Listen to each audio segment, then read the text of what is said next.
Hello chess lovers, and welcome to the second video of the Bobby Fischer saga in my channel.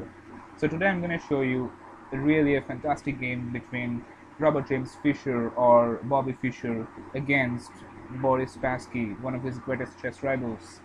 And this game is from the Spassky Fischer World Chess Championship match. So I hope you'll enjoy this game.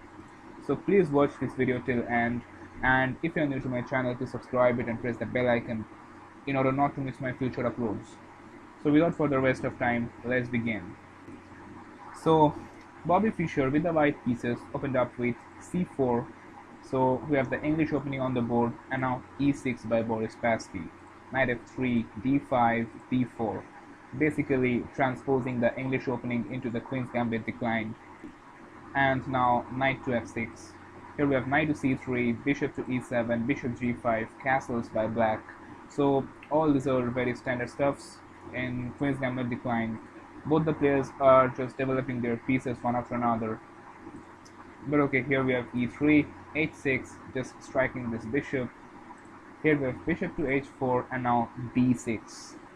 So black wants to fianchetto his light square bishop, although another idea would be playing bishop to a6, which is nowadays a very popular bishop maneuver and is still played at the highest level. So with the move bishop to a6, black can easily put pressure on this c4 pawn, and if the c4 pawn moves somewhere, then black can capture the f1 bishop, and here white will lose the castle. So bishop to a6 is really a threat, and white should react to it. So here we have c captures on d5, knight captures on d5, bishop captures on e7, queen captures on e7, and now knight captures on d5, e captures on d5. So white is now ready to develop the bishop and castle kingside. But here we have rook to c1, and now we have bishop to e6.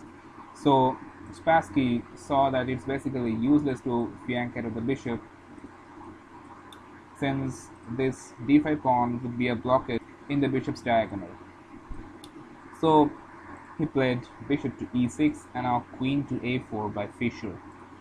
So here we have c5 and queen to a3, just spinning this pawn and also putting pressure on this. But okay, here we have rook to c8, defending the pawn, and bishop to b5. So white is just taking the light square advantage in black's territory. But here we have a6, which is not basically a threat since this pawn is pinned. But okay, here we have d captures on c5, b captures on c5, castles by white, and rook to a7. So now there is a real threat of capturing the bishop since the queen is defending the rook. But here we have bishop to e2, knight to d7, and knight to d4. So white is just taking the advantage of this, advantage of the fact that this pawn is pinned. So here we have queen to f8, and now knight captures on e6, f captures on e6, and now e4, just striking the center. So here we have d4 by black, and now f4 by Fischer, basically expanding on the king side. So here we have queen to e7 and e5 by Fischer. We have rook to b8, attacking this b2 pawn. So here we have bishop to c4, just threatening some nasty discoveries, and now king to h8, defending, queen to h3, just pressurizing this e6 pawn. So here we have knight to f8, defending the pawn, and now b3, also defending the b2 pawn, which was under attack. And here we have a5, just expanding in the queen side, and also threatening a4 in order to break white's pawn chain. But okay, Bobby Fischer ignores that and he played f5. Here we have e captures on f5, rook captures on f5, and now knight to h7. So here we have rook f to c1, just doubling up in the f file, and queen to d8. So here we have queen to g3, rook to e7, h4, rook b to b7, and now white played e6. So just look at the juicy f7 square. White would love to play rook f7 in the next move, but okay. Here we have rook b to c7, and in this position white could go for rook to f7. Even that would be winning definitely. But in our game Fischer went for something more attacking, that is queen to e5. This move is much more aggressive than rook to f7. But okay, here you have queen to e8 and now a4. And here you can notice that black's pieces don't have much square to move. So here you will see repetition of moves by black. Like after a4, black went for queen to d8, rook 1 to f2, queen to 8 again, rook 2 to f3, queen to d8 and again. So you can see that black is just repeating the move, and black would be definitely very happy with a draw. But you know that when Bobby Fischer attacks, there is no way you can survive. He knows how to create a little advantage to a victory, and now you will see an example of that. So Bobby Fischer started his attack with the move bishop to d3.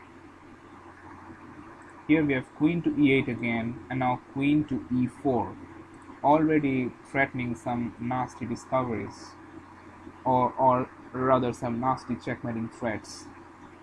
So okay, here we have knight to f6 attacking the queen, and now comes magical move. So I would like you to pause this video and find out what that move is. Well, I'll give you a couple of seconds. Ready? If you found rook captures on f6, so congratulations, you have found the correct move. So we have it, guys. Rook captures on f6 is on the board. Here we have j captures on f6 and rook captures on f6. And now black's king is really in danger. So here he played king to g8, and now here we have bishop to c4, again threatening some nasty discoveries, and here we have again king to h8, and lastly we have queen to f4. So believe it or not, it was in this position that Boris Spassky resigned the game, and a crushing victory for Bobby Fischer once again. So he resigned here because he cannot defend Fischer's deadly threats. For example, if he played king to g7, then there is just a checkmate in 5. Can you find it? So let me show you. Here we have queen captures on h6, and after the only square left, king to g8, here we have a silent killer move, that is rook to f4. And now please note that there is no square left for the king to move.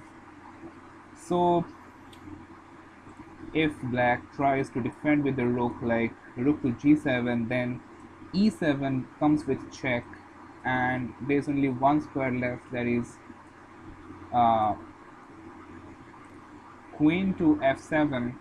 So after e8 queen, black king would be checkmated.